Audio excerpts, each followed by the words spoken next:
Muito bem.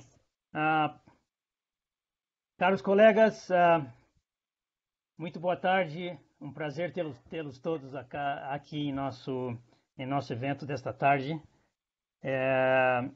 Hoje vamos ter uma reunião bastante proveitosa, eu creio.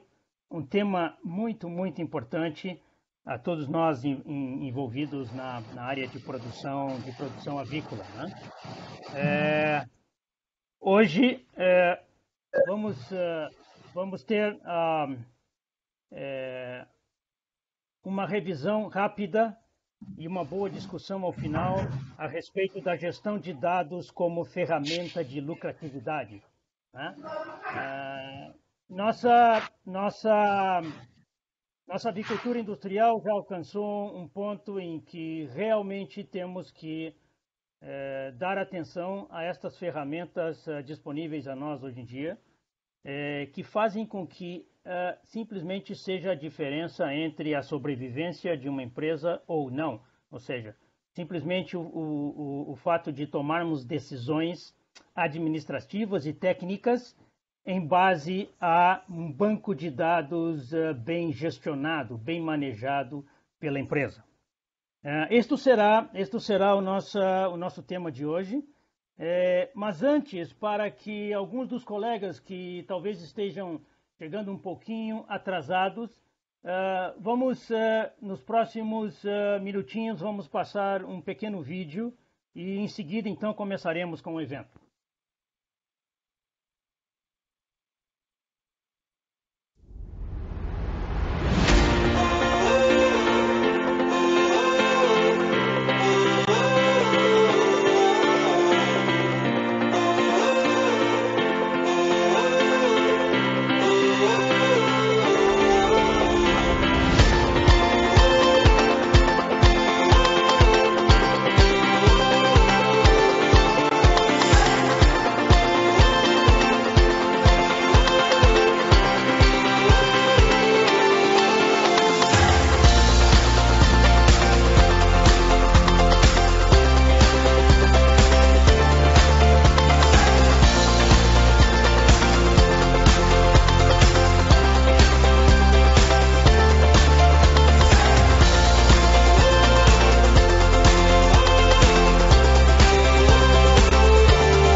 Ok. Muito bem. Sem mais delongas, então, vamos iniciar o nosso webinar de hoje, desta tarde. O primeiro palestrante deste webinar é o Dr. Thomas Leviner. Dr. Thomas Leviner é engenheiro físico pela Escola Politécnica em Paris, na França, PhD em Ciência da Computação pela Universidade Pierre e Marie Curie em Paris, igualmente na França. Também tem um doutorado em Topologia Computacional pela Pontifícia Universidade Católica do Rio de Janeiro, Brasil, e é membro afiliado da Academia Brasileira de Ciência. O Dr. Leviner já possui 15 anos de carreira como professor e pesquisador em matemática e tecnologia da informação, e uma longa experiência no manejo de banco de dados científicos. Atualmente, o Dr. Leviner é diretor global de serviços de dados da Ceva Saúde Animal, baseado no escritório principal da Ceva em Libourne, na França. Muito obrigado, Dr. Leviner, por sua participação e atenção. O senhor terá 15 minutos para a sua apresentação. Muito obrigado pela apresentação. Muito obrigado a todos pela participação hoje. Eu vou abrir então esse seminário mostrando algumas das maneiras que a gente pode usar os dados para passar essa crise da melhor forma possível.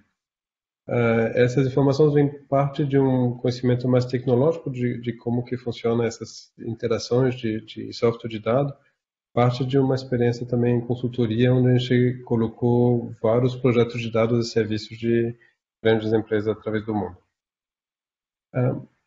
O objetivo inicial desse manejo de dados durante a crise é de conseguir sobreviver, passar essa crise para poder sair dela o melhor possível. Isso é tanto uma preocupação individual, é uma preocupação das nossas empresas e também é uma preocupação a nível de governos. E a gente vê, é um pouco, não é o natural de começar um projeto novo de dados quando a gente já tem dificuldade para seguir no dia a dia.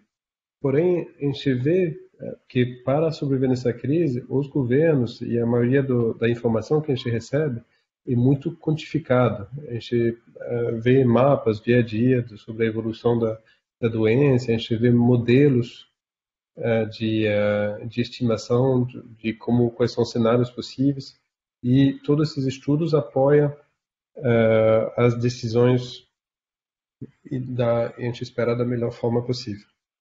Então, esse passo nem sempre é possível em todas as áreas das nossas empresas. Tipicamente, na indústria do frango, a parte de abatedouro é muito equipada em dados, em software, enquanto, por exemplo, o incubador muitas vezes tem menos ferramenta à disposição para fazer esse tipo de escolha. Então, vou tentar repassar alguns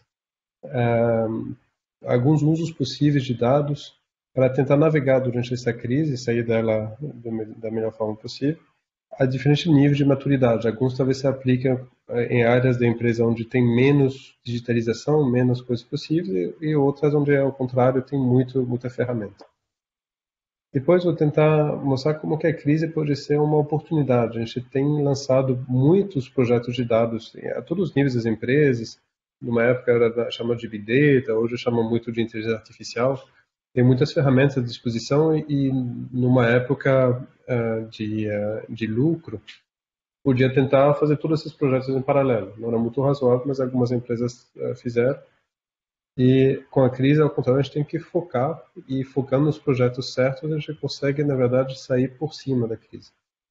E essa ideia de usar essa crise para aprender o que é o mais importante nesse projeto de dados, e tem dados importantes, para poder preparar o dia depois da crise. Então, a ideia, a gente distingue no geral nesses projetos de dados 3 fases. Uma fase que simplesmente de coletar dados e restituí-los. Uma fase de já conseguir usar esses dados de uma forma mais interativa, de começar a entrar isso nos processos mais sistematizados da empresa. e o objetivo é que esses dados possam apoiar decisões para poder controlar melhor o risco inerente a essas decisões. Então, vou tentar passar um por um esses exemplos. O primeiro nível, tipicamente, é a digitalização, e esse é um nível que a gente já usa antes da crise, e com a crise se torna mais necessário. Um exemplo típico disso são os técnicos de campo, que têm que passar nas avícolas, tipicamente um pouco antes do abate, para verificar o peso dos animais e, eventualmente, a homogeneidade desses pesos. Hoje, em vários países onde tem um confinamento, onde tem restrição de movimento, onde tem pessoas que às vezes não conseguem sair, se locomover por várias razões, não tem tantos técnicos de campo disponíveis e pode ser muito esforço eles se deslocarem para uma certa granja, enquanto talvez localmente eles podem fazer algumas dessas manipulações. Pode ser de uma forma muito simples, que a pessoa localmente pesa os frangos e manda por telefone, por arquivo compartilhado, ou pode ser um sistema totalmente automatizado, com balança conectada, né? Tem toda a variedade de soluções, mas mesmo soluções simples já ajudam.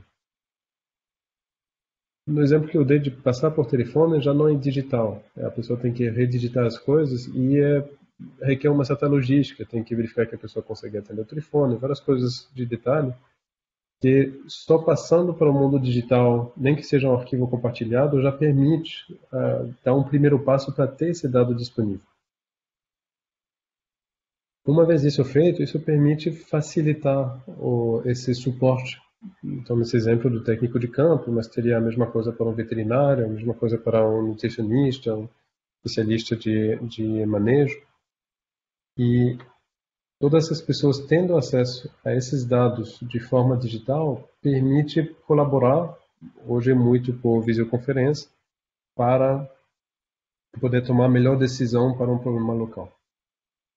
Isso é o primeiro nível. Acredito que são coisas que talvez não estejam tão sistemáticas antes da crise. Hoje, com a crise, já começa a ser o primeiro passo e, na verdade, já abre para muito mais. O segundo nível que a gente pode ver é o fato de monitorar. Tem o fato de ter o dado pontualmente. Então, tenho, por exemplo, os pesos do frango, para pegar o mesmo exemplo. Num certo momento, eu vou ajeitar o planejamento do abatedor. Posso ter todos esses dados de uma vez e poder comparar quais pesos estão em linha, quais pesos são problemáticos, ou se for mais ligado à saúde. Acho que o Dr. Jorge vai falar um pouco disso. A gente consegue tomar decisões comparando ou monitorando todos os elementos de produção entre eles. Isso permite, por exemplo, se tiver disponibilidade de um técnico ou de um veterinário de se deslocar a uma fazenda, priorizar qual fazenda seria a mais necessária de ser atendida. E, eventualmente, uma fazenda que talvez seria um serviço útil, mas com menos retorno, menos necessidade, a gente possa deixar para outra oportunidade quando as coisas forem mais fáceis. Tem que ter esses dados globalmente disponíveis na mão do técnico ou da pessoa que vai gerenciar essa agenda. É muito difícil tomar essas decisões da forma mais otimizada.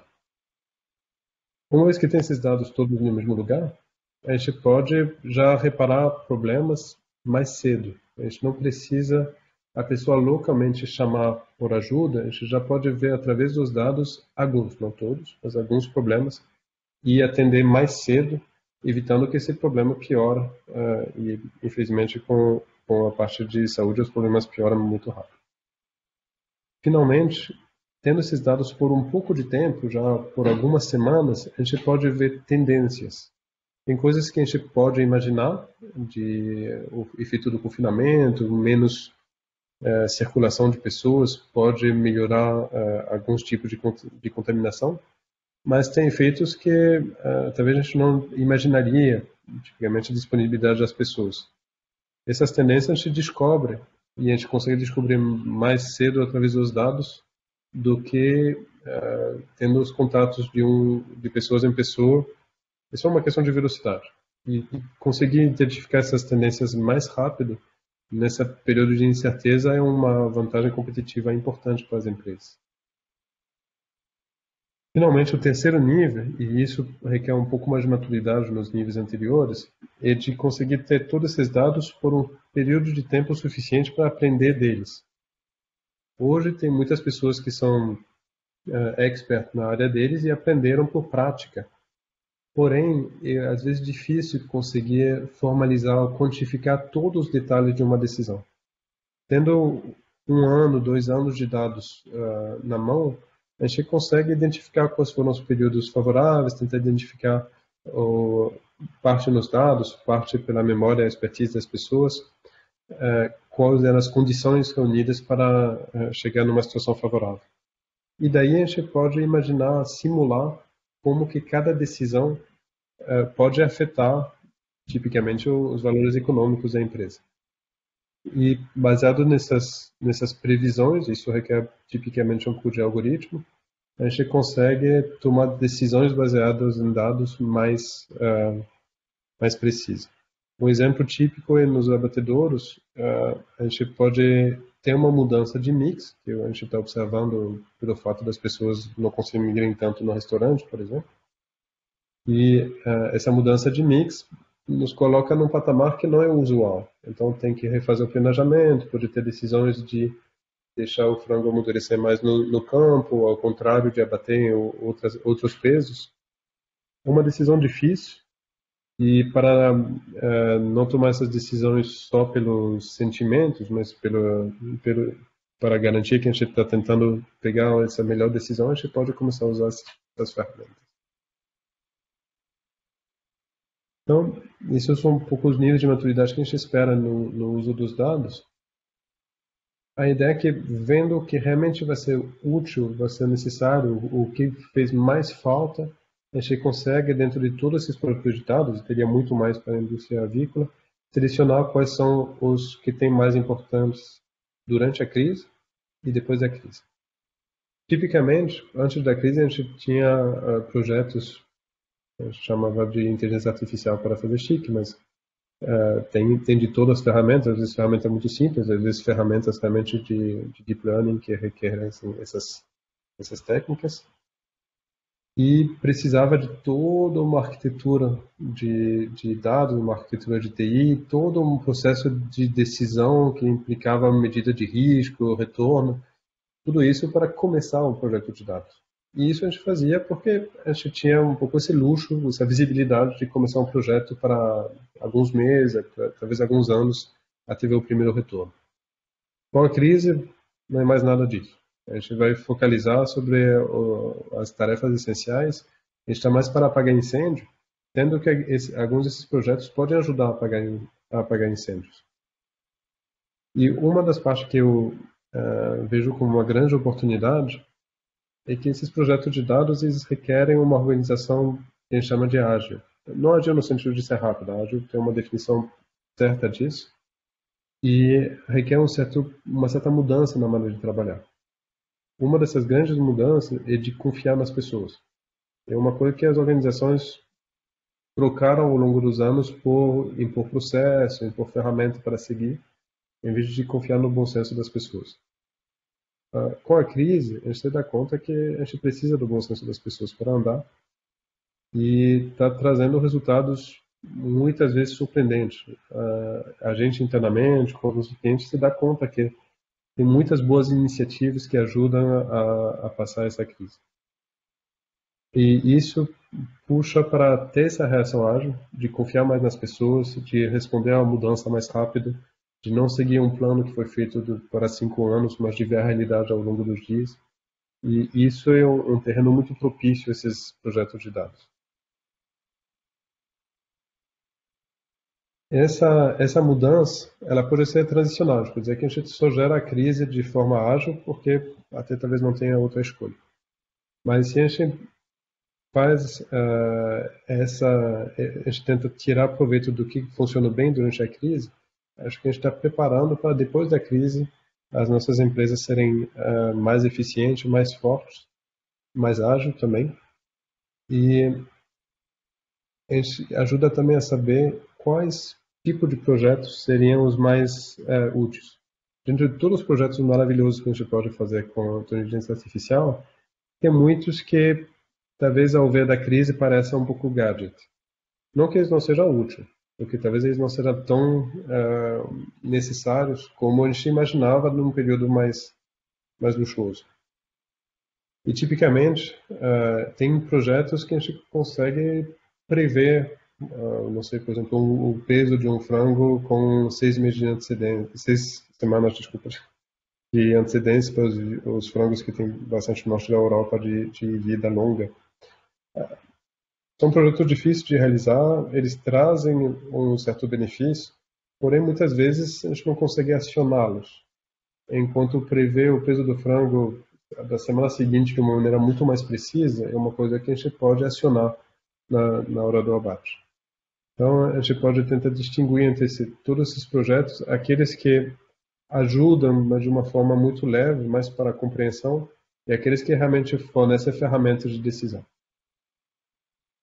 E acho que isso vai permitir passar de vários projetos de dados, que alguns são mais atrativos na hora de decidir, mas não tão útil no dia a dia, para aprendizados da crise, de começar passo a passo, nesses passos que eu descrevi um pouco antes, de coletar dados, de verificar a qualidade dos dados, de acessar eles para tomada de decisão, e depois de passar os algoritmos para simular, predizer e apoiar decisões mais complicadas. Concluindo, acho que essa crise ela força a usar dados e o mundo digital de uma forma bem mais acentuada e permite ver que os dados realmente são uma alavanca para destravar várias situações. Porém, não qualquer dado e qualquer projeto de dados. E a crise também nos força a olhar esses projetos de forma mais ágil e a reparar quais desses projetos vão ter o maior impacto nesse período da crise e no período imediatamente depois. E, obviamente, na Seva a gente está apoiando nossos clientes nesses assuntos também, capitalizando sobre vários projetos de dados que existem há mais de 5, 6 anos em incubatório, com o TIC Program, em monitoramento, o professor Chacon vai falar, o Dr. Chacon vai falar um pouco disso, e vários outros projetos que a gente está desenvolvendo. Agradeço a atenção de vocês. Eu acho que eu consegui respeitar os 15 minutos, quase. Perfeito, doutor Legineiro, muito bem. Interessante, muito interessante a apresentação.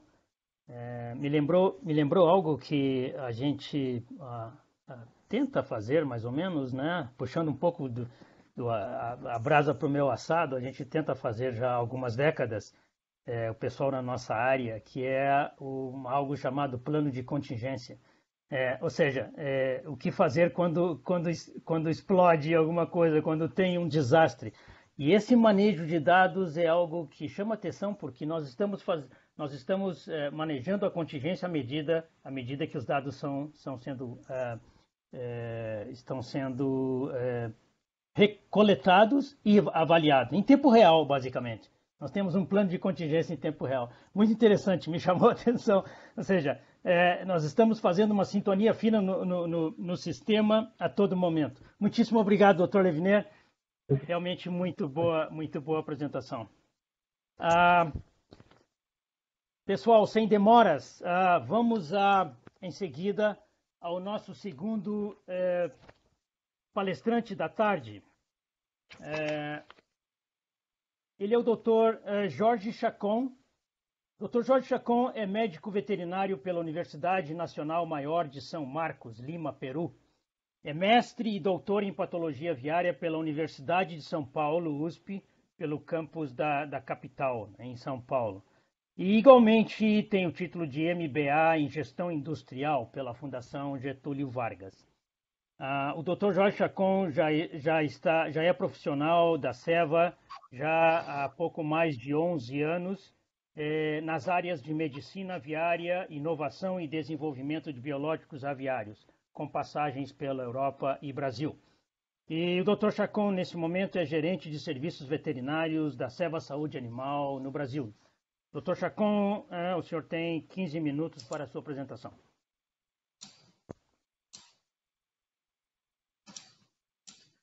Olá, boa tarde. Um prazer estar em contato com vocês, mesmo que de longe. A apresentação, só por favor me deem um ok para saber se o som está ok. A gente está vendo a tela e escutando você. Está tudo certinho. Ok, obrigado. Está perfeito. Ok. Perfeito. Bom, nos próximos minutos eu abordarei sobre a importância da gestão dos dados sanitários, né, para contribuir na lucratividade do negócio, né? Bom, todos nós sabemos que a sanidade é um dos pilares fundamentais do negócio avícola. Este pilar enfraquecido ou debilitado, nós podemos comprometer o resultado de todo o nosso negócio. Para complicar, os sanitaristas hoje se enfrentam a situações diferentes do passado, onde os quadros clínicos eram muito mais severos, eram mais claros, né? Hoje, a diferença, nós enfrentamos cada vez mais com quadros com uma apresentação diferente ou convencional, desafios subclínicos, né, que levam à necessidade de usar ferramentas laboratoriais para poder diagnosticar e interpretar melhor o panorama sanitário. Mas tão importante como ter esses dados é sabê-lo interpretar e utilizá-los. E nos próximos slides eu justamente colocarei algumas situações que a gente observa mais na nossa realidade aqui no Brasil. E o primeiro assunto queria abordar sobre o Gumboro, né? Todos nós, pessoal que já tem trabalhado em avicultura, sabe reconhecer um quadro de Gumboro clínico, quantificar as perdas, mas muitas vezes não reparamos com a dificuldade de reconhecer e quantificar a apresentação subclínica da doença, né? A forma Gumboro subclínico com imunossupressão. Para poder graficar esta situação, eu vou compartilhar um acompanhamento de uma empresa do Paraná, que nós tivemos a oportunidade de seguir, né? Esta empresa usava por muito tempo um programa com vacinas complexo imune, e após muito tempo, sem nenhuma evidência de doença, com os parâmetros produtivos adequados, a empresa decidiu fazer um teste paralelo com uma vacina vetorizada, por eles entenderem que a situação para Gumboro estava controlada. Já nas primeiras lotes, se observou uma desuniformidade de tamanho e aspecto de bursas, o que chamou a atenção dos sanitaristas desta empresa. Por isso que foi decidido fazer um acompanhamento laboratorial e econômico, né, para poder determinar se havia ou não presença de Gumboro subclínico, porque tudo indicava que clinicamente estava tudo adequado. Então, eu vou passar rapidamente os principais resultados. Já na avaliação dos lotes, na macroscopia, chamou a atenção que 84% das bursas dos lotes com programa com vacina vetorizada apresentavam um padrão fora do esperado, né? Quer dizer, como é uma vacina sem vírus vivo, era esperado ter umas bursas de maior tamanho. Já nos lotes com vacina complexo imune, 83% dos lotes apresentavam um padrão adequado de tamanho de bursa. Na avaliação, na medição do peso, aconteceu a mesma coisa, né? Os lotes com vacinas vetorizadas apresentavam um peso inferior ao esperado, muito inferior ao esperado, muito próximo ao que se espera com vacina complexo imune. A histopatologia confirmou essas suspeitas, porque mostrou evidência de multiplicação viral nas bursas, né? 80% das bursas no programa com vetorizada mostravam claros indícios de que havia um vírus se multiplicando nessas bursas, né? Finalmente, a sorologia acabou fechando o diagnóstico porque os resultados sorológicos dos lotes com vacina vetorizada mostravam que havia uma multiplicação de vírus de campo, né, diferente ao que se esperava para esse tipo de tecnologia de vacina, né. Até aí, então, estava claro para os colegas do campo que havia uma multiplicação nas bursas de lotes vacinados com tecnologia vetorizada, mostrando uma ineficácia. Mas aí passou a seguinte dúvida: qual o impacto desses desafios de vírus de campo? Seriam significativos? Aí se coletaram os dados produtivos desses lotes, se fez um comparativo, depois dos ajustes necessários. Vocês podem ver que em todos os parâmetros, tanto da granja e alguns do frigorífico, os resultados foram inferiores nos lotes com vacina vetorizada. Então, esta infecção de campo, o vírus de campo, estava causando um impacto econômico. Como não havia evidência de doença, nós podemos atribuir como um bolso clínico, dando uma diferença de R$ 67,69, que representaria para esta empresa 10 milhões de reais por perda por ano, né, o que é um valor significativo que a empresa poderia estar perdendo. A bronquite infecciosa, eu sempre venho falando que para mim é a doença de maior impacto, e dois motivos, um dos motivos principais desta alta prevalência e impacto da doença é que as infecções são subestimadas e subdetectadas. Um dos motivos é a falta de associação do vírus com o quadro renal. Muitas vezes existem confusões, né, quando a gente tem quadro infeccioso, doença sem sinais respiratórios, simplesmente não se associa, não se pesquisa a bronquite infecciosa nesses lotes. Dessa forma, muitos lotes acabam sendo afetados.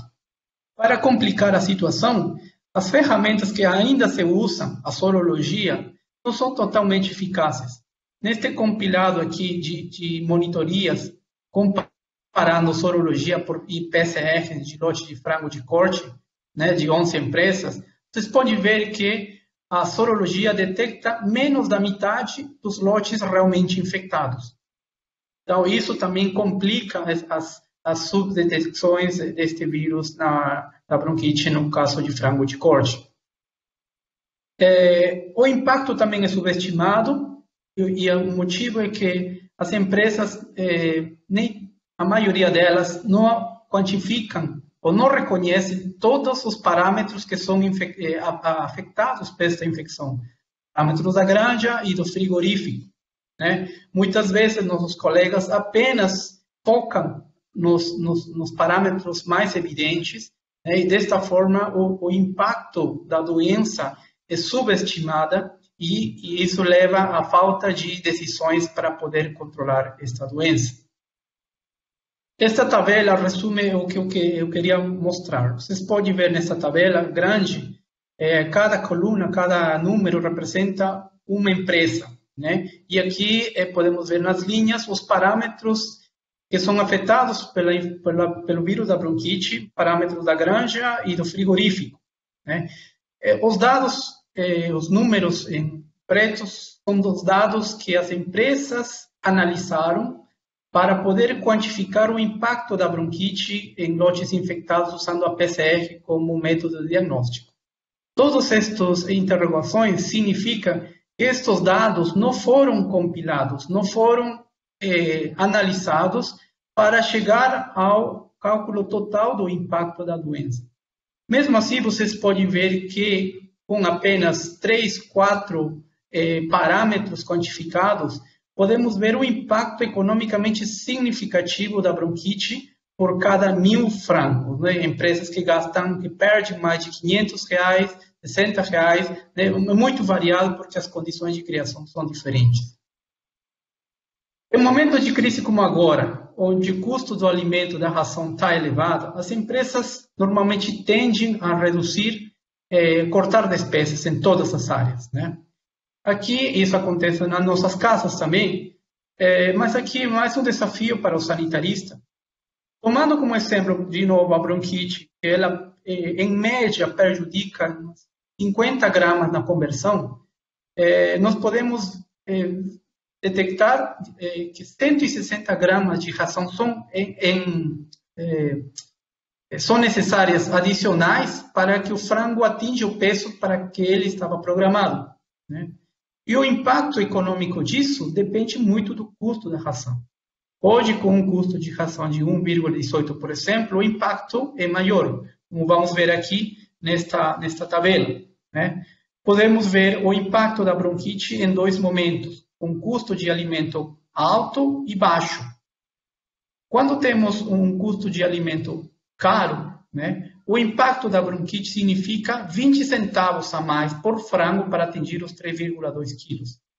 Quando o custo é menor, nós temos o impacto é inferior, 15 centavos, né? Então, essas informações têm que ser levadas para os sanitaristas, para os decisores, para a direção, para que tomem as melhores decisões e vejam o risco, né, de deixar de investir em proteção, em uma imunidade.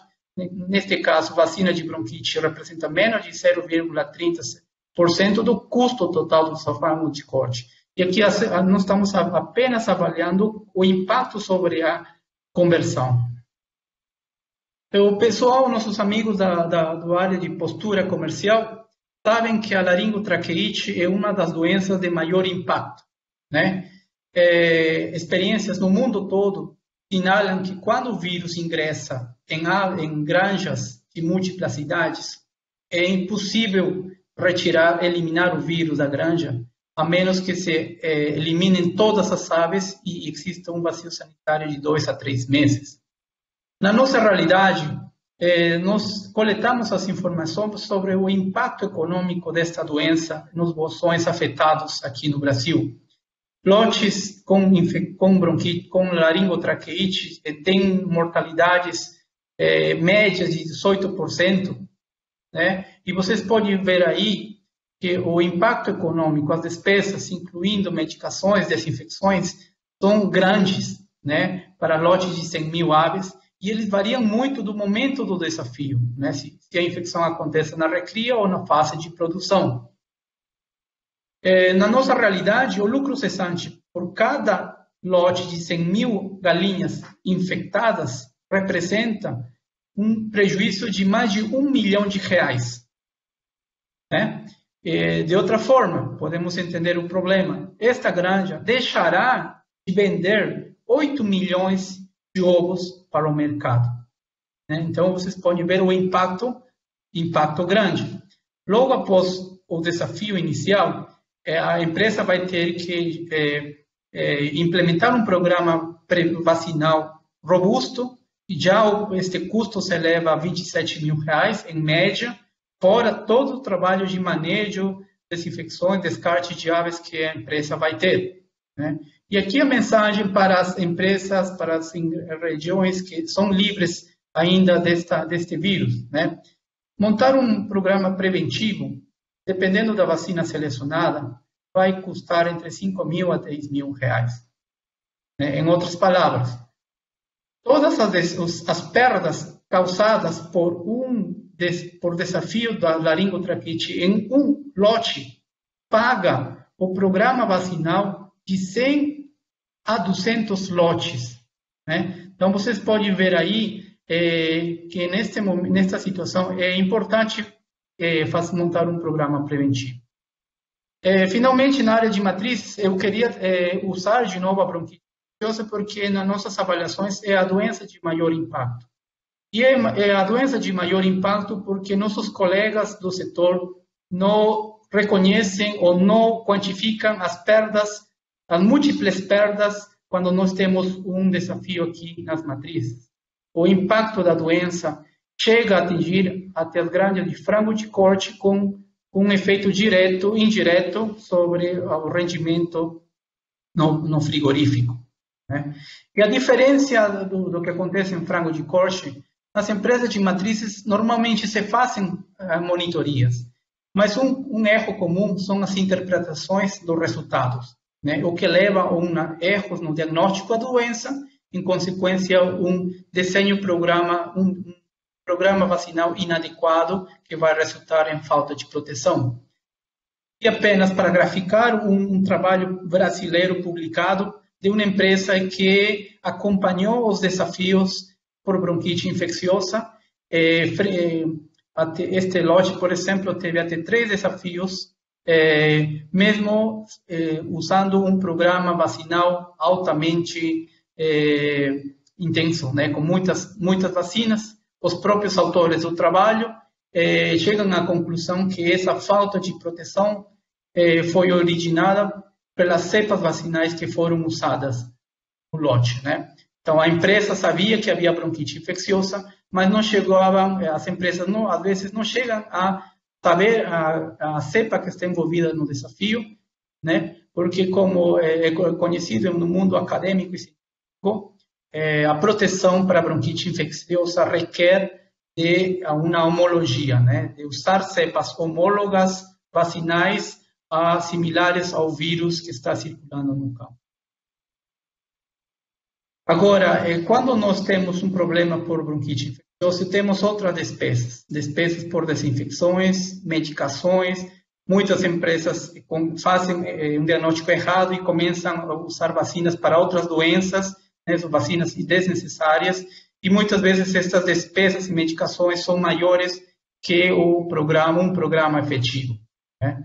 Mas fora as despesas, qual que é o lucro, qual que é o impacto em quanto a vendas da empresa, né? Para mortalidades médias de 3%, diminuição da eclosão em 3,3%, por exemplo, por cada lote de matriz de 40 mil aves afetadas, né? Significa que nós vamos ter, esta empresa vai enviar para o campo mais de 400 mil pintinhos a menos, né? Ou seja, a infecção de um lote de matrizes, 40 mil cabeças, significa que 10 aviários vão deixar de ser alojados, né, por estes pintinhos que não são produzidos. Estamos falando pelos preços de hoje de quase perda de R$500 milhão por um único lote de matrizes de 40 mil que são infectados por bronquite infecciosa. As perdas não acabam por aí, né? Existe uma boa relação de que quando os lotes progenes de matrizes com desafio de bronquite infecciosa têm uma mortalidade inicial duplicada, né? Mais do que o dobro do que o normal, e estes prejuízos, né, chegam ao frigorífico porque a condenação destes lotes são maiores. Finalizo minha apresentação reforçando que a gente tem que gerar dados. Muitas vezes esses dados já existem e nós temos apenas que procurar. Temos que analisar e interpretar com cuidado essas informações para finalmente fazer a relação, linkar esses dados sanitários com a produtividade e para poder ajudar as nossas empresas a tomarem as melhores decisões. Muito obrigado pela oportunidade mais uma vez.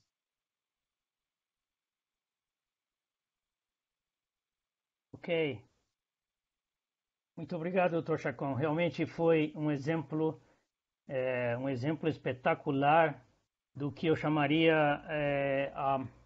a monetização da medicina aviária, né? O saber realmente por valores as perdas que as empresas têm pela incidência de algumas enfermidades. Podemos fazê-lo muito, muito facilmente quando temos 15, 20% de mortalidade.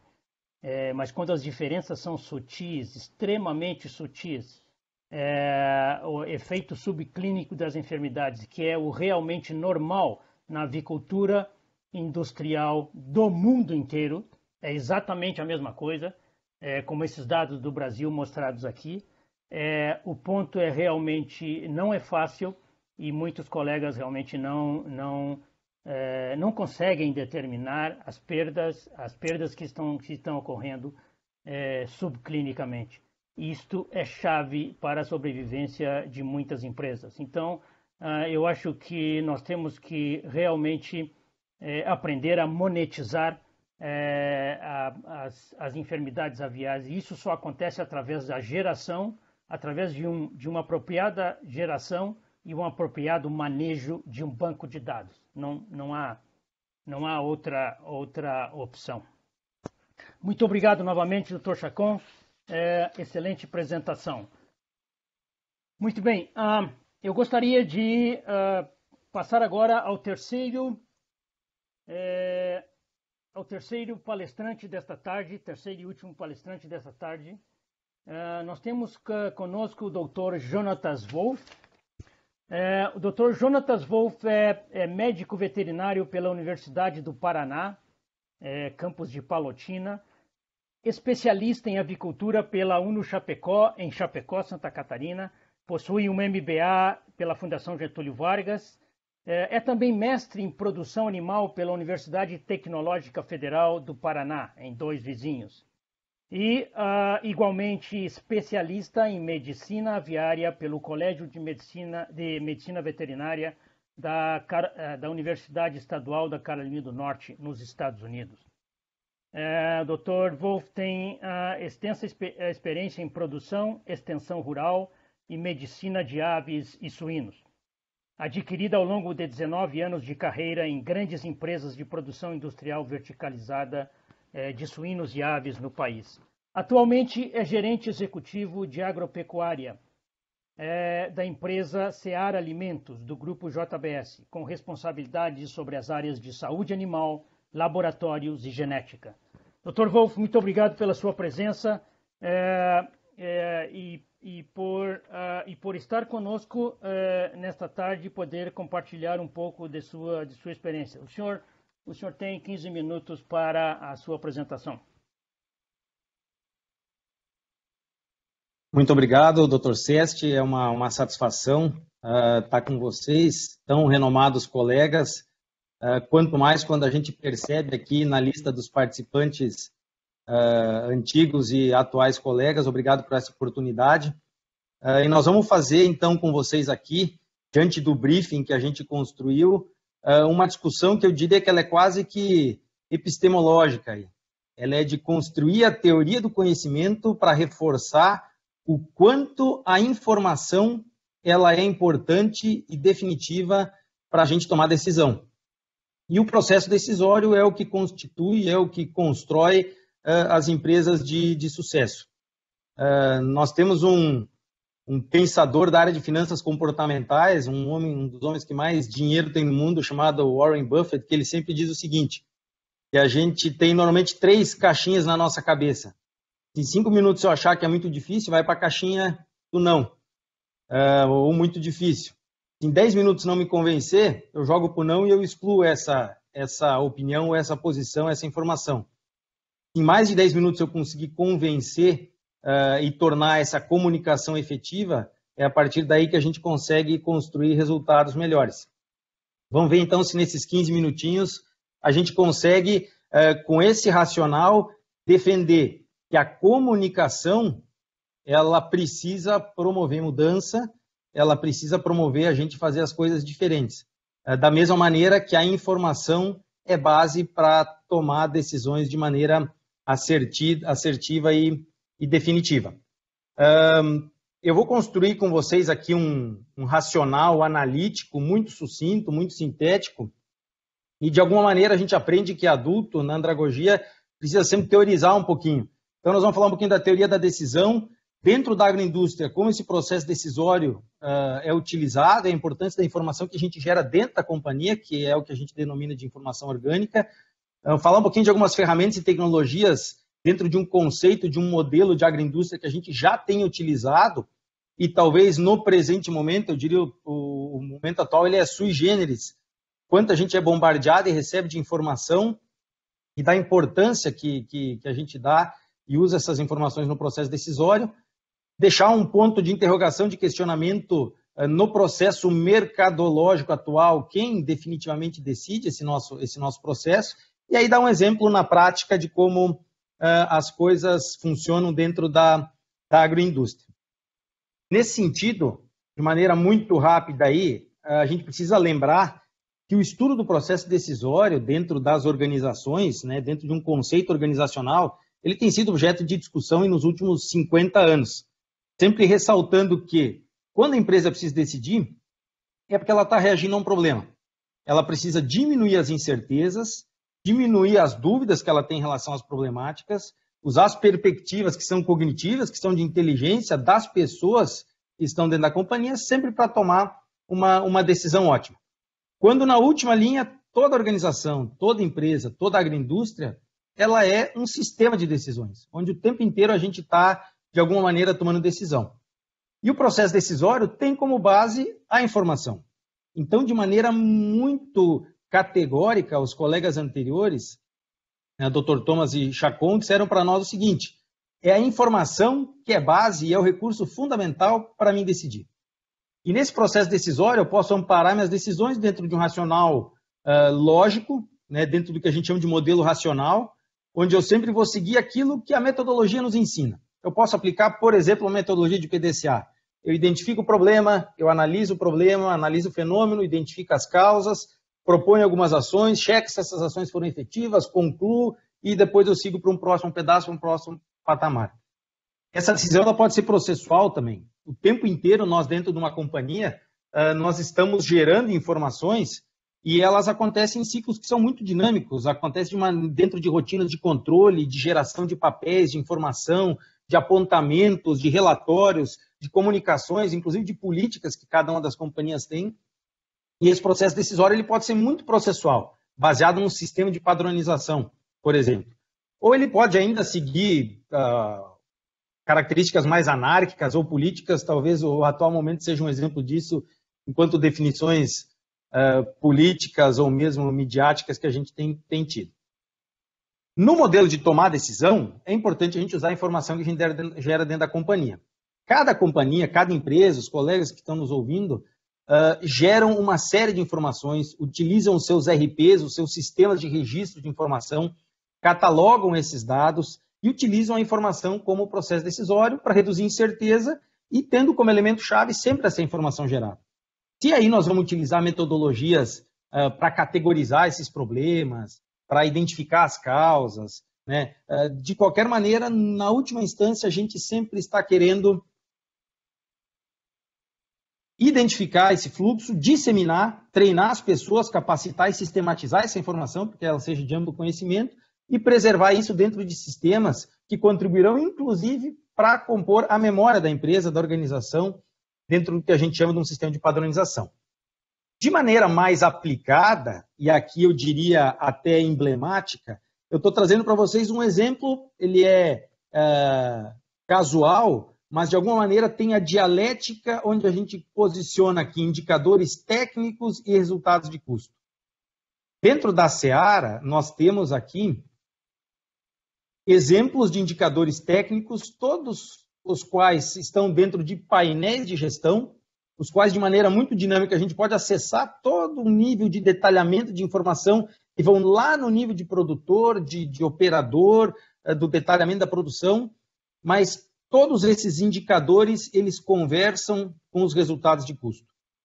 Porque as decisões, elas, de alguma maneira, precisam se apropriar das relações de custo-benefício, e aí sim, a gente precisa saber lá na plataforma embarcado qual que é a composição de custo que eu tive, e para isso eu utilizo os meus dashboards, e aí cada companhia tem as suas ferramentas de fazer gestão, visando sempre o resultado melhor, a solução de um problema ou o atingimento de metas.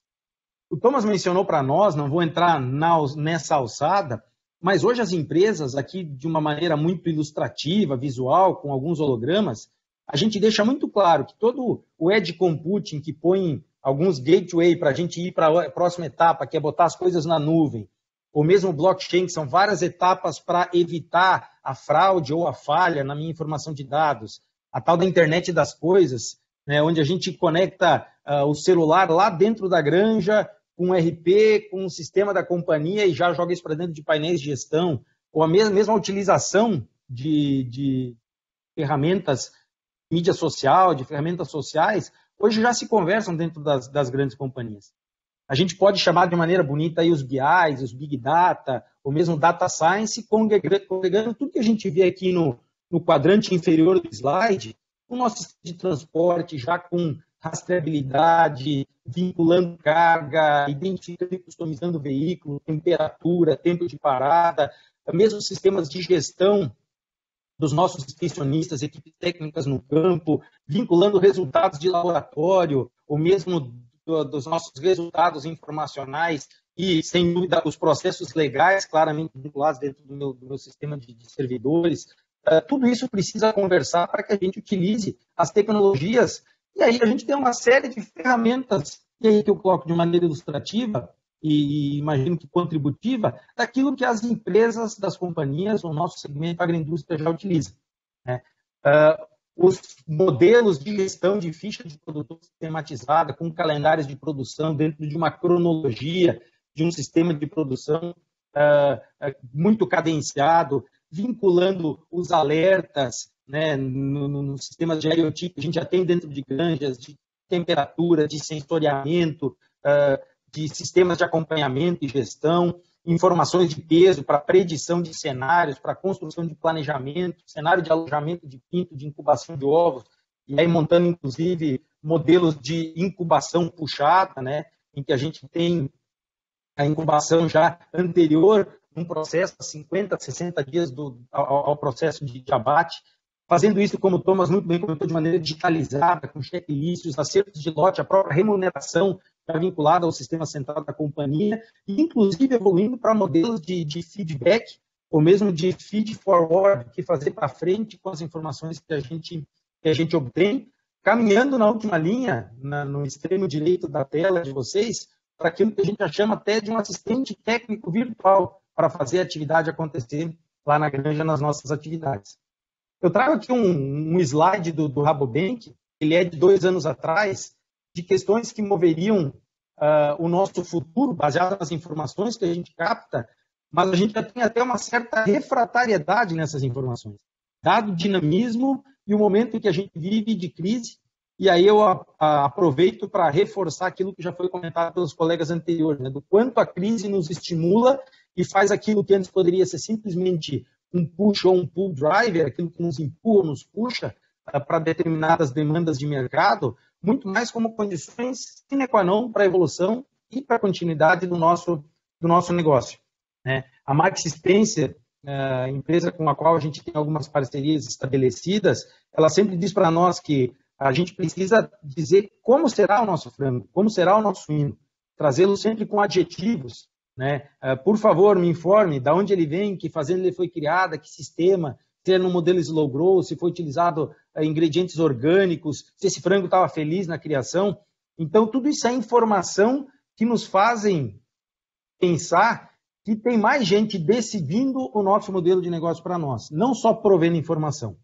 E aí, de maneira muito clássica, né, a PricewaterhouseCoopers e a própria IBM, que são do segmento de informação, de tecnologia, dizem para nós o seguinte: nosso modelo de negócio vai e está passando por uma disrupção, onde a gente precisa reinventar a nossa cadeia de valor. E aí o questionamento, e até um tanto quanto provocativo, para onde a gente vai? E aí eu trago aqui alguns exemplos da teoria para a prática. Construímos, então, a teoria, modelando quão importante é a informação no processo decisório. Demos alguns exemplos de ferramentas e de tecnologias que a gente já utiliza dentro da agroindústria, mas agora a gente precisa voltar um pouquinho para o simples, para aquilo que é usual. É o que a gente chama dentro das nossas equipes técnicas do volta para o básico, back to basic, aí, porque a gente muitas vezes quer falar de BI, quer falar de sistemas tecnificados e esquece de usar aquela informação básica quando eu estou abrindo uma ave, uma galinha, fazendo a necrópsia num suíno, e eu não traduzo isso de maneira a gerar informação ou mudar a comunicação. O que nós temos aqui? Alguns exemplos, e aí eles não são por acaso, são da área de saúde animal, em que a gente, o tempo inteiro, coleta informação, processa, categoriza, ranqueia essas informações e, a partir delas, toma decisão. Vou mais uma vez comentar aquilo que eu falei no início. Informação que não serve para compor o processo decisório, ela perde o sentido. E muitas vezes a gente ocupa não só os nossos sistemas internos da companhia, né, os nossos HDs internos, mas inclusive o nosso tempo com informação que não gera decisão. E aí a gente pode pegar um problema de sorologia, de monitoração sanitária, como bem explorou o professor o Dr. Chacon. Nós podemos falar de que opções a gente faz enquanto programa de aditivos, que definições que a gente utiliza para usar um alternativo em substituição aos antimicrobianos, que é um assunto que a gente tem discutido atualmente, né? Ou mesmo estudos epidemiológicos para compor no tempo histórico, dentro de uma linha temporal, por exemplo, um evento sanitário, a ocorrência de uma salmonelose numa granja de matrizes, ou mesmo nos exemplos anteriormente citados, num caso de bronquite infecciosa. E aí eu vou citar um exemplo simples de um modelo de gestão que a gente tem dentro da nossa companhia. Acredito que todas as companhias têm os seus modelos de gestão funcionais, operantes, com de repente, uma roupagem diferente. E aqui eu só ilustro, por exemplo, como a gente pode mapear e traduzir a informação monitoria sanitária, que pode ser daquela análise de Gumboro, que o Dr. Chacon comentou antes, pode ser de uma coccidiose, pode ser de um problema respiratório, de um tema que está em questão hoje, que são os processos articulares, as artrites, né, os problemas locomotores, e aí eu traduzo tudo isso em painéis e utilizo essas gestões para fazer informação. Como eu me aproprio disso? Preciso reforçar treinamento? Preciso dedicar algum insumo, aditivo, alguma estratégia diferente de controle para alguma alocação no país? Eu faço isso já analisando todo o fenômeno, isso acontece mais em determinada idade, linhagem, locação, componente sazonal, e aí, dessa maneira, eu ilustro para vocês o que significa transformar informação em conhecimento e usar isso como parte e componente de um processo decisório. Já direcionando aqui para o fim, para a gente ter o tempo de fazer as discussões sequenciais, nunca a gente pode perder de vista aqueles que são os guias, os grandes drivers que a gente utiliza dentro da companhia para tomar decisão. Todos precisam estar sempre amparados dentro da legalidade, de fazer aquilo que é certo dentro do modelo de negócio, dentro de políticas que a gente estabelece muito claramente. Aqui eu cito, por exemplo, de utilização de antibióticos, políticas de bem-estar, sem perder jamais, e aí eu faço, vendo um pouco do peixe do time de saúde animal, a importância do diagnóstico e do papel, por exemplo, das redes de laboratórios e dos profissionais que compõem todo o nosso time nesse interim, políticas de resíduos, requerimentos de mercado, sem perder de vista a importância de que são as pessoas que fazem o negócio acontecer e a gente precisa o tempo inteiro desenvolver os times, né? Dentro de pacotes que a gente tem genético, de suprimento, de relação com fornecedores, mas tem que ter clareza disso para que as nossas informações amparadas nesses guias façam sentido dentro da composição do processo de decisão da companhia. De alguma maneira, eu transitei aqui, e eu diria até quase que filosoficamente, né, pelo tema, teorizando, buscando dar um exemplo prático da utilização de uma ferramenta, monitoria sanitária, para o processo decisório, mas o mais importante aqui é nós reforçarmos o início da conversa, né? Informação que não gera decisão, ela não tem sentido. E aí o papel de nós, profissionais, dentro do sistema produtivo, dentro da agroindústria, ele é determinante e relevante nesse sentido. Nós temos que lembrar sempre que as informações dentro da companhia precisam estar dentro de um sistema de padronização, né? Esse sistema de padronização, ele precisa de alguma maneira deixar claro quais são as informações que eu vou utilizar dentro da companhia. Não adianta a gente complicar coisas que muitas vezes são simples, e aí eu trago aqui um apelo de que a gente sempre usa um racional muito simples. Já dizia o Leonardo da Vinci, né? A simplicidade é o último grau da sofisticação. Então, não adianta querer elaborar muito com modelos, com formatos, com painéis, se a gente não consegue gerar uma informação de qualidade, fazer uma triagem adequada e usar isso aí dentro de um processo decisório. A importância da inteligência dessa informação, inclusive da inteligência de mercado. Lembrar que sempre a gente tem que ter uma cabeça de protagonista, em que muitas vezes não tomar uma decisão, não usar uma estratégia, não mudar um programa vacinal, não assumir uma posição em função de uma monitoria sanitária também é uma decisão. Lembrar que parcerias como essa que a gente está exercitando aqui, num modelo remoto, elas sempre são salutares para o nosso negócio. E aí eu já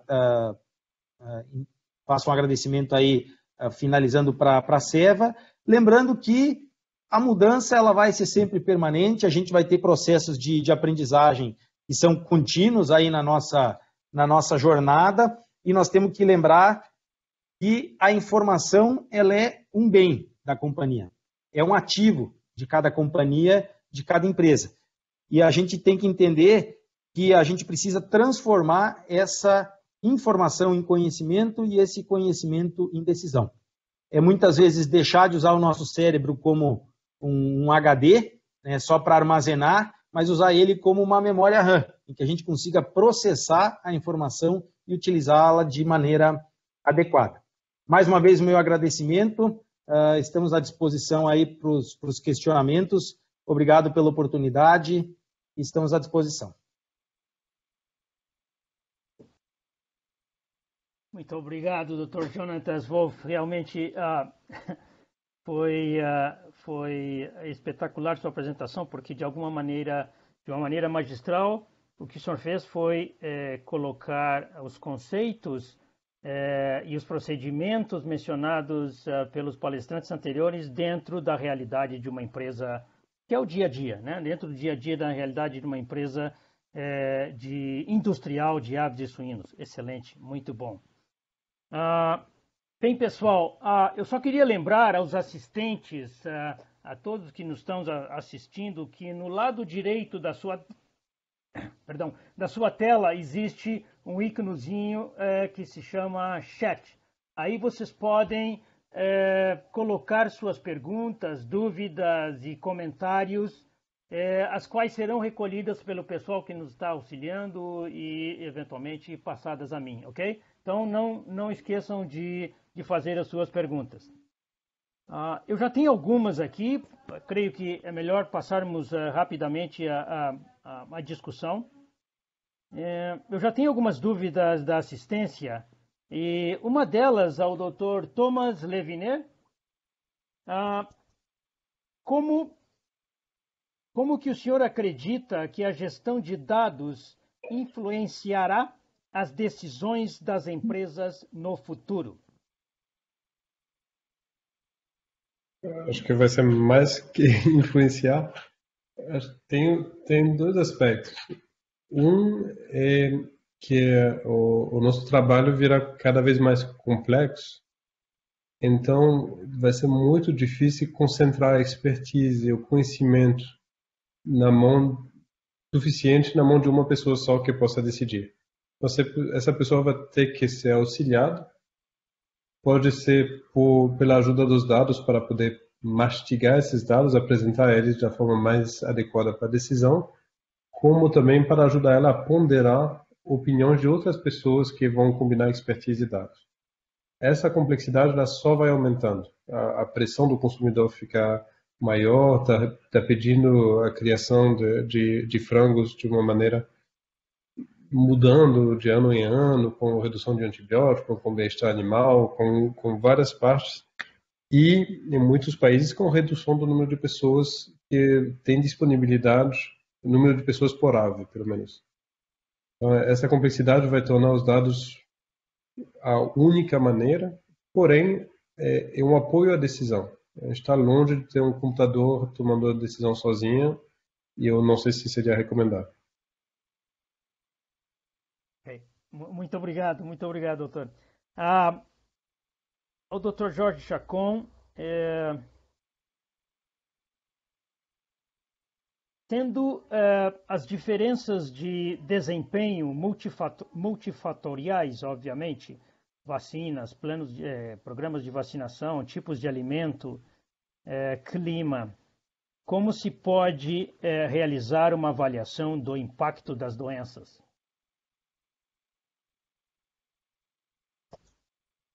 Sim, obrigado pela pergunta. Sim, na hora de fazer esse tipo de avaliações, né, de comparar programas ou avaliar o impacto de doenças, nós temos que ter cuidado que diminuir fatores externos, né? Então, normalmente, quando a gente quer comparar, por exemplo, programas vacinais, a gente tem que comparar lotes semelhantes, né? Com o mesmo programa nacional, mesmo programa de manejo, a mesma estrutura, a mesma época, as mesmos, se possível, lotes alojados na mesma semana para que não exista uma interferência de qualidade de insumos nutricionais e na mesma época, né? Então, a gente tem cuidado de fazer isso. No caso de detecções de questões subclínicas, aí sim a gente tem que fazer o uso das ferramentas laboratoriais, não apenas um tipo de análise, tentar usar 2 ou 3 ferramentas laboratoriais para poder ter uma interpretação e uma conclusão mais clara. Então, sim, a gente tem que ter esse nível de cuidados. Muito obrigado, doutor. Uma pergunta ao Dr. Jonatas Wolff.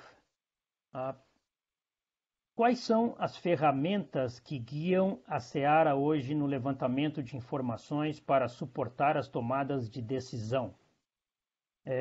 PCA, como foi citado, e como esses processos se encaixam no momento de crise como a que vivemos hoje?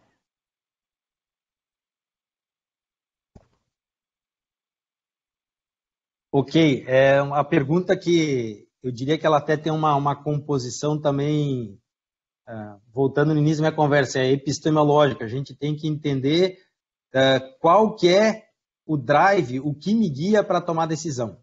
Eu vou me amparar numa das informações que eu compartilhei, que são informações que estão lá no desdobramento de diretrizes da companhia Seara, da JBS, enquanto definição de estratégia e de rumo a seguir. Compliance, bem-estar animal, utilização de antimicrobianos, políticas e estratégias de diagnóstico. Agora, como eu traduzo tudo isso em interface para tomar decisão, faz a diferença. Tu ter os teus KPIs bem estabelecidos, tu traduzir isso para dentro de um sistema, de um RP, que consiga coordenar e congregar tudo isso, e aí dar saídas lógicas, porque se eu coloco dados ruins, a saída vai ser ruim. Se o input é pobre, o output ele também não vai ser condizente. Então, colocar informações muito boas para conseguir direcionar decisões de composição estratégica. No atual momento de crise, não tem como a gente, em determinadas circunstâncias, ser reativo. Vou me parar num exemplo que ele é muito prático, para não fugir da pergunta que o Dr. Sesti colocou antes. Talvez um plano de contingência, que ele é um plano para evitar o problema, mas a partir do momento que o problema acontece, como é que eu saio dele, como é que eu erradico, como é que eu saio dessa cilada, é um exemplo clássico de como a gente tem que atuar enquanto crise. Se nós tivéssemos que espelhar e dar um exemplo clássico hoje do que é uma reação para a crise, o plano de contingência, por exemplo, para uma doença de lista A, para uma influenza, né, para uma Newcastle, são os planos que vão nortear aquilo que a gente vai fazer quando definitivamente o problema acontecer. Mas se a gente não estiver preparado para, né, a solução sempre vai ser mais traumática. A Seara, nesse momento, tem os seus planos de contingência, tem desdobramentos para a crise, né, mas tem sistemas de gestão de informação que modulam a nossa decisão baseado lá nos guias, nos drivers que estão nos nossos desdobramentos de diretrizes. Perfeito, muito obrigado, excelente. Ao Dr. Thomas Leviner, a Seva tem exemplo de como ajudou algum cliente na tomada de decisões rápidas neste momento de crise? Sim, eu acabei até respondendo no Q&A também, mas tem vários exemplos. Primeiro que a ajuda da Seva não é só através dos dados, é muito através dos dados, mas não só através dos dados. Tem serviços de vacinação, serviços veterinários, serviços de acompanhamento de clientes que existem bem antes de eu entrar na Seva. E eles permitem se aproximar do cliente para eles nos momentos bons quanto nos momentos difíceis do treinamento. E esse serviço gera muito dado e permite também automatizar, alertar, reagir bem mais rápido, porque a gente conhece muito bem esses clientes sobre vários aspectos. Vem no lema da Seva, além da saúde animal, então a gente acompanha, obviamente, na parte veterinária, do coração, mas também na parte econômica, na parte de manejo, na parte de planejamento.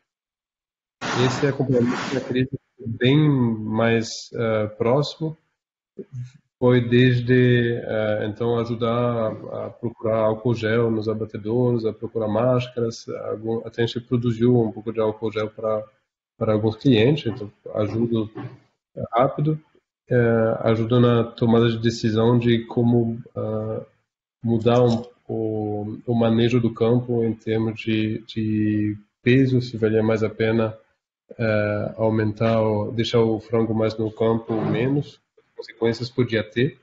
Obviamente não é a gente que toma a decisão, mas a gente pode fornecer análise que apoia.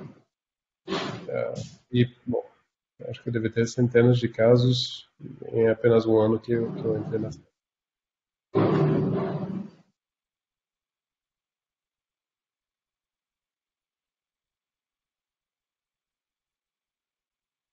Luiz, acho que o seu microfone está mudo.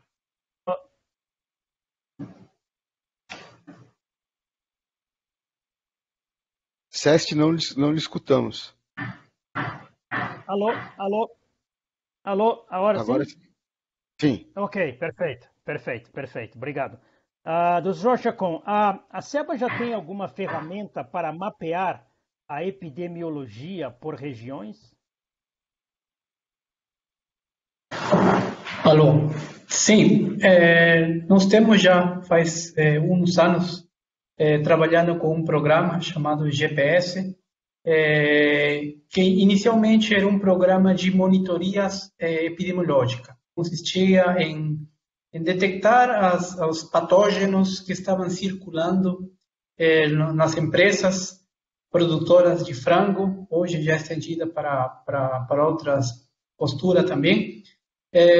Inicialmente era isso o objetivo, detectar circulações de patógenos, ver prevalências, presenças, ausências de patógenos.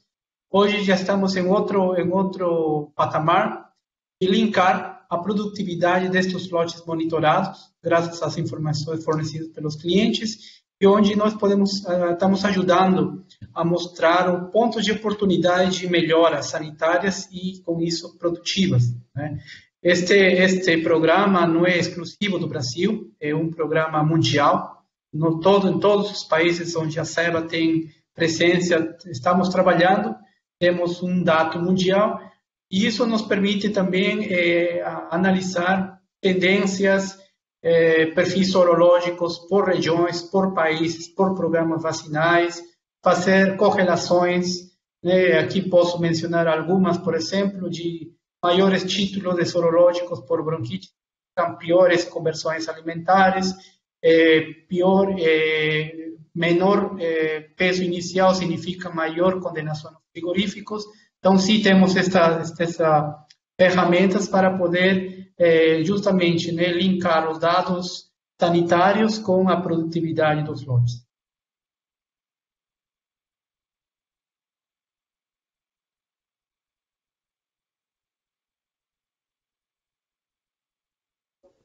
Novamente, alô, todos me ouvem? Ok, perfeito.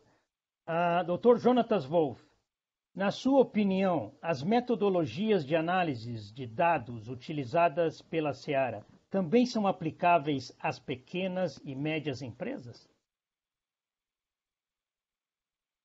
Eu diria que a parte de construção da base de dados até a gente compor um Big Data, sim. Traduzir isso aí depois para inteligência artificial, para softwares especializados, aí é muito mais uma composição que vai depender, inclusive, de uma área que não é da minha área de expertise, que é a área de tecnologia da informação. Mas enquanto composição de base de dados, seja ela numa planilha de Excel, numa gestão no papel, se eu conseguir de alguma maneira ordenar isso, categorizar, tudo isso será efetivo no processo decisório. Então, é uma opinião pessoal minha, eu acredito que sim, e as empresas de menor dimensão, inclusive, ganham em velocidade, em agilidade na implementação de decisões. Porque se o que a gente quer lá na frente é tornar a informação e transformar ela numa decisão, a decisão ela se dá de maneira mais rápida, mais ágil, mais veloz nas empresas de menor porte.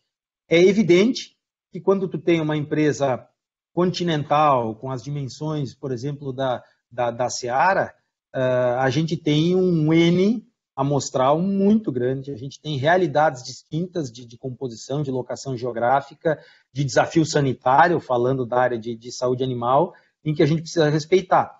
Mais uma vez, eu entendo que dá para extrapolar as ferramentas de empresa grande de uma maneira mais aplicada ainda em empresas de menor dimensão, respeitado, claro, as ferramentas de TI, que cada uma vai fazer a sua opção dentro de estrutura e arcabouço aí de companhia. Excelente, muito obrigado, doutor. Mais uma pergunta ao doutor Thomas Leviner. Para uma empresa que está em fase de amadurecimento de gestão e indicadores, o que é indicado em termos de pessoas e softwares? Há necessidade de uma equipe específica para o acompanhamento dos KPIs? Bom, os indicadores, eles, vou caricaturar um pouquinho. Eles podem virar num software para agradar o chefe, desculpa falar assim, ou eles podem apoiar a decisão. Obviamente, a gente está considerando que o investimento que pode ser feito, ele se justifica pelo apoio à decisão. Então, pode ter uma equipe específica para apoiar, porém, esses KPIs eles têm que ser mostrados a quem toma a decisão que já está na estrutura. Então, pode reforçar uma equipe existente com pessoas mais ágeis na manipulação desses dados, ou talvez possibilitando automatização nessas coleções de dados. Porém, os KPIs eles têm que ser mostrados para quem toma a decisão hoje. E isso é uma equipe que já existe. Tem muito o que a gente tentou criar e que a gente apoia os nossos clientes a criarem, é de ter veterinários, nutricionistas, especialistas de manejo que entendam mais de dados e pessoas que vêm do mundo de dados, que nem o pessoal da minha equipe, que vai entender melhor do manejo do mundo veterinário. Mas tem que ter um movimento nos dois sentidos para isso funcionar. Excelente. Muito obrigado. Uma pergunta ao Dr. Jorge Chacon. Como preparar profissionais para boas monitorias, coleta e análises de dados? De quem será este papel no futuro? Sim, boa pergunta, comentário. Acredito que fornecedores que hoje trabalham com prevenção, com produtos dirigidos à prevenção, devido ao constante treinamento que eles têm, hoje eles podem ajudar bastante nessa educação dos profissionais. Claro que a cada empresa tem que fornecer os recursos necessários, né? Tempo para que os colegas se capacitem, né? Infelizmente, no mundo acadêmico, recebemos aulas de patologias, mas não conceitos práticos de como é feito na criação, né, produtiva.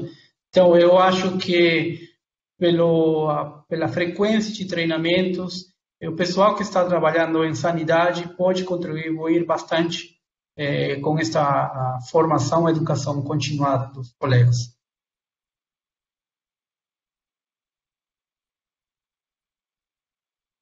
Ok. Muito obrigado, Dr. Chacon. Nós temos, creio, uma pergunta mais para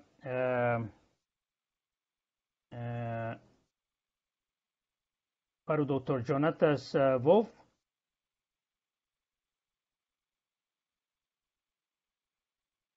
Com uma grande quantidade de novos profissionais da área de saúde avícola trabalhando em uma empresa, como se consegue atualizar essa gestão de dados no campo?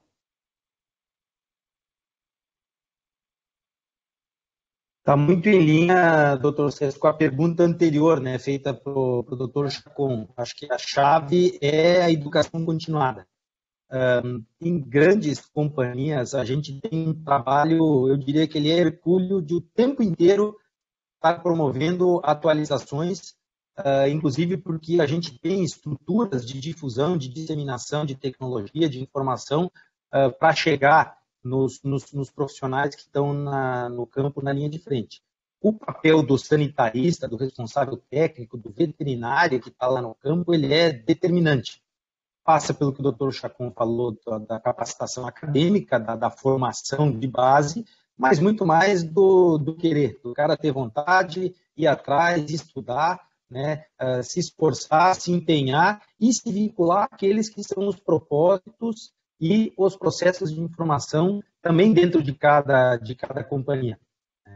A educação continuada, para mim, é a chave para a gente o tempo inteiro promover e garantir que os profissionais que estão lá no campo, porque essa pergunta ela tem bastante verdade, né? A gente tem uma alternância, tem um job rotation, tem promoção de profissionais, tem mudanças e nuances que acontecem com esses profissionais que o tempo inteiro exigem que exista uma estrutura dentro da companhia que se preocupe em mantê-los capacitados, mantê-los sempre, não vou dizer motivados, porque a motivação ela vai ser de cada um, mas mantê-los aptos para o desempenho da função da atribuição, mas provocados, estimulados, né, a buscar a insatisfação em relação à sua performance.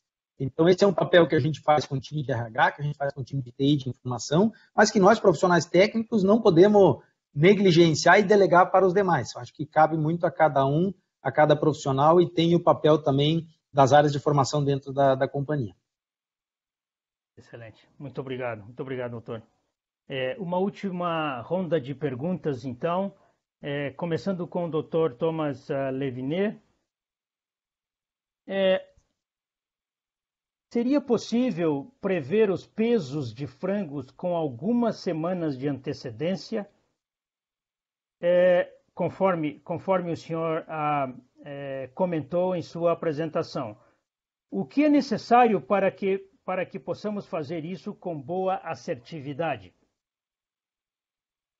Então, é possível, já existe até software comerciais que fazem isso, existem soluções que a gente domina, que outras pessoas dominam para fazer esse tipo de exercício.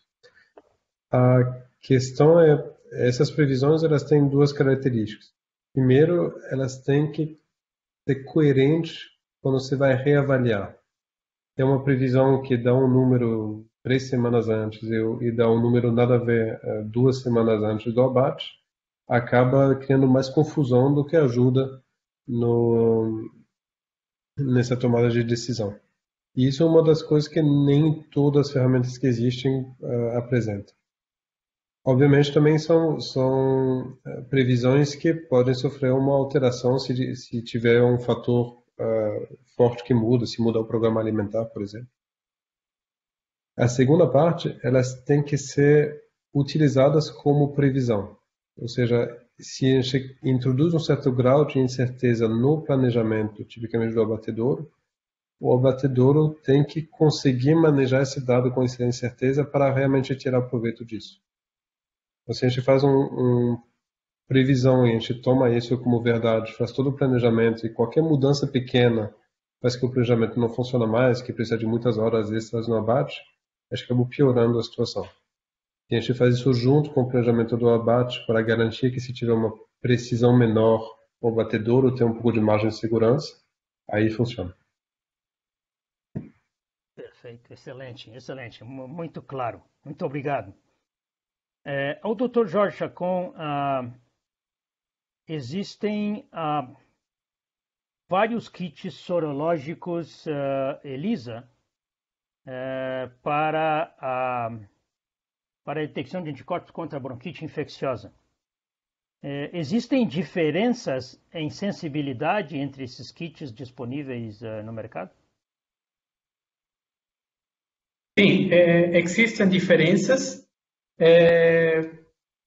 Existem kits mais sensíveis que conseguem detectar mais precocemente estes títulos, né? Não são diferenças numéricas, é diferenças de sensibilidade, né?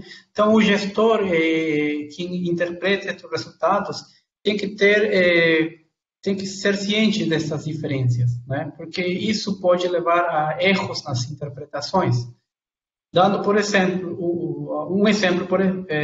comentando um exemplo, um título, um GMT de 2.500 em um kit pode ser bom, pode ser indicativo de proteção, de não desafio, né? Programa adequado, programa vacinal adequado. Mas este mesmo número, GMT de 2.000, 2.500, já com outro kit significa desafio, né? Ou presença de vírus de campo circulando, né? Então, a gente tem que considerar esses aspectos, né? Então, não são kits iguais, as sensibilidades são diferentes e a gente tem que ter muito cuidado na interpretação. Perfeito, muito obrigado. Bastante claro. E ao Dr. Jonatas Wolff, para finalizar, esta pergunta, creio que parte dela já foi respondida, mas quais seriam as tendências em manejo de dados que o senhor vê a serem aplicadas nas empresas do Brasil hoje? A inteligência artificial já é uma realidade? Vou traduzir isso de maneira simples e no meu linguajar de veterinário aqui. Espero que eu seja efetivo. Nós temos um database onde eu tenho todas as minhas informações. Eu jogo isso para o meu servidor. E se eu tenho um monte de informações, eu crio um Big Data. Se eu traduzir esse Big Data para a ciência de dados e conseguir fazer essas informações de maneira dinâmica se conversarem, eu começo a trabalhar a inteligência artificial. Talvez um exemplo prático que a gente já tenha disponível no mercado hoje são o que a gente chama de VPAs, que são os assistentes virtuais que a gente já utiliza na nossa rotina. Por exemplo, eu faço a necrópsia de um suíno, eu tenho um feed de notícias, como se fosse um Facebook, e eu posto essa foto ali. A ciência dos dados utiliza aquela foto, compara com um monte de outras informações que eu tenho na minha base de dados, com outras fotos, com a idade daquele animal, com os sinais clínicos, com a anamnese, com as informações de consumo, de água, temperatura, enfim, e ele gera para mim uma resposta possível, preditiva, do que poderia ser aquele evento sanitário em questão. Isso já é uma realidade, isso já existe, está disponível no mercado e a gente tem se apropriado disso. A própria utilização de aplicativos inteligentes que os nossos profissionais no campo utilizam, seja da maneira mais simples para fazer um registro de deslocamento, de distância entre granjas, para botar um ponto geográfico e para comunicar, por exemplo, com um órgão oficial, né, até traduzir tudo isso e botar isso aí de maneira plotada num gráfico e a gente construir interfaces epidemiológicas de ocorrência de doenças. É outro exemplo prático de como isso acontece. Então, a inteligência artificial, a gente tem aprendido bastante com ela, mas ela não vai acontecer se eu não tiver uma base de dados muito boa, se eu não conseguir traduzir e levar isso para um servidor, onde eu vou ter o meu Big Data, o meu grande volume de informação, para daí sim, a partir daí, com a ciência de dados e com o volume de informações importante, tirar a conclusão, tirar a decisão. Talvez aí seja já o encaminhamento do que eu conversei na minha apresentação, né? Traduzir informação pura, simples e já ter decisão a partir da inteligência artificial interagindo conosco. Excelente, muito bom, muito claro. Bem, creio que, caros amigos e colegas, creio que chegamos ao fim do nosso evento de hoje. Eu apenas gostaria de enfatizar algo que me chamou muito a atenção. Bom, duas coisas. A primeira é que, na verdade, eu não lembro de ter participado, assistido um evento sobre manejo de dados recentemente nesse país, ou creio particularmente nunca assisti. E o ponto é que o que nós assistimos hoje certamente nos está alertando a todos e nos dando um norte, ou seja, exatamente aonde que nós temos que ir. Este é o caminho a ser tomado, porque ou nós nos adaptamos e nos modernizamos e fazemos esta sintonia fina absolutamente necessária na administração das empresas da nossa área de suínos e aves, tá? Esta sintonia fina vai fazer com que realmente essas empresas sobrevivam e cresçam, né? E nós, profissionais, médicos veterinários, agrônomos, zootecnistas e várias outras profissões, somos absolutamente obrigados a absorver este conhecimento, absorver estas tecnologias e usá-las no nosso dia a dia. Eu creio que de maneira conceitual e prática foi espetacular o que os três palestrantes nos apresentaram, ou seja, as três apresentações se complementaram perfeitamente uma à outra. Obviamente, muitas outras áreas podem ser encaixadas aí, a área de nutrição, a área de engenharia, de granjas, etc, etc. Então, é necessário que nós realmente nos conscientizemos de que não há saída. Não há saída. Nós temos que nos adaptar e tratar de absorver ao máximo, conhecer ao máximo estas novas tecnologias, já não tão novas, mas talvez a aplicação delas realmente realmente seja novidade em algumas partes, em algumas empresas e em alguns países do mundo, né? Então realmente foi espetacular. Eu queria no final agradecer do fundo do nosso coração aos palestrantes, Dr. Thomas Leviner, Dr. Jonathan Wolf e Dr. Jorge Chacon. Muitíssimo obrigado. A participação de vocês foi espetacular. Vocês realmente engrandeceram este evento de maneira muito significativa. Muitíssimo obrigado por todos. E aos nossos queridos assistentes, muito obrigado pela participação. Espero que possam levar às seus tarefas do dia a dia um pouco desses conceitos e práticas que discutimos hoje aqui. Muitíssimo obrigado a todos. Até a próxima.